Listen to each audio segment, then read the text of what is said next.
Bapak, Ibu, dan saudara-saudari yang dikasihi Yesus Kristus, selamat pagi dan salam sehat buat kita semuanya. Sebelum kita memulai aktivitas kita hari ini, mari kita berikan waktu untuk disapa oleh firman Tuhan. Sebelumnya kita berdoa. Kasih karunia dan damai sejahtera dari Tuhan Allah Bapa kita dan dari anaknya Yesus Kristus yang menyertaimu. Amin. Saudara-saudara, firman Tuhan hari ini Jumat tanggal 27 Juni 2025 diambil dari kitab Yehezkel pasal 34 ayat 22. Demikian bunyinya. Maka aku akan menolong domba-dombaku supaya mereka jangan lagi menjadi bangsa, dan aku akan menjadi hakim di antara domba dengan domba. Demikian firman Tuhan. Saudara-saudara yang dikasihi Yesus Kristus, melalui nats ini kita dapat perhatikan bahwa Tuhan Allah sesungguhnya tidak pernah tinggal diam atau menjadi penonton yang baik atas peristiwa-peristiwa yang terjadi di tengah-tengah kehidupan kita. Memang di satu sisi, Tuhan Allah kita kadang tidak langsung bertindak untuk menunjukkan peranannya di tengah-tengah situasi yang terjadi. Seperti syair buku ende kita nomor 283 ayat 2. Nang pesipata di papeda debata pangurupina, anggo jupang tikini pitor tongosonnai. Dalam bahasa Indonesia dikatakan, kadang kita merasakan pertolongannya terlambat. Pada saat yang tepat, Tuhan memberikannya. Makanya dikatakan indah pada waktunya. Dengan kata lain, Tuhan tidak tinggal diam. Demikianlah juga yang mau disampaikan dalam nats ini. Di sini dikatakan, aku akan menjadi penolong dan juga hakim.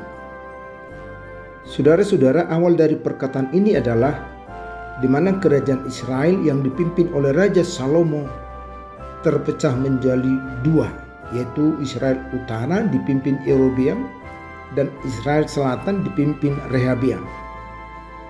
Kedua raja ini tidaklah memimpin seperti orang tuanya Salomo.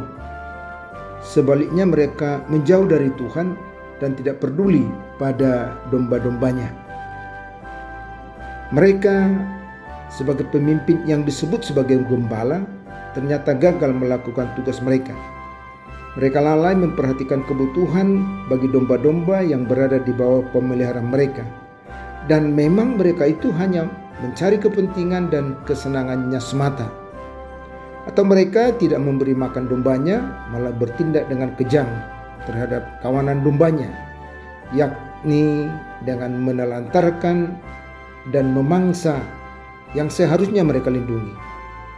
Dengan kata lain, mereka menggemukkan diri mereka sendiri dengan mengorbankan orang-orang yang seharusnya mereka sayangi.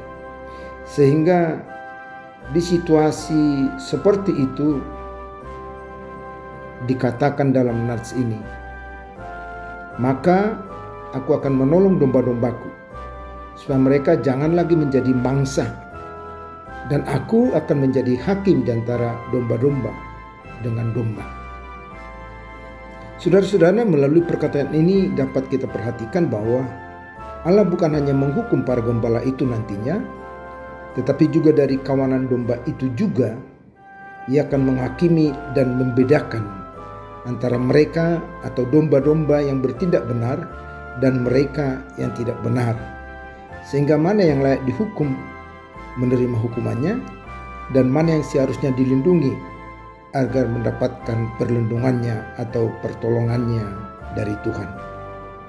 Jadi demikian juga lah dengan kita saudara-saudara, sebagai orang tua atau juga sebagai pribadi yang mengikuti Yesus, marilah kita menunjukkan sikap sebagai gembala yang selalu memperhatikan domba-domba kita.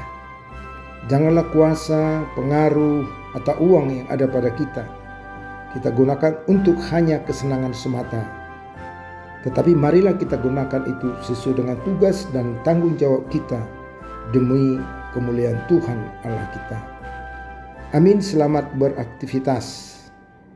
Terimalah berkat Tuhan. anugerah Tuhan kita Yesus Kristus dan kasih dari Allah Bapa serta persekutuan dengan Roh Kudus itulah yang menyertaimu.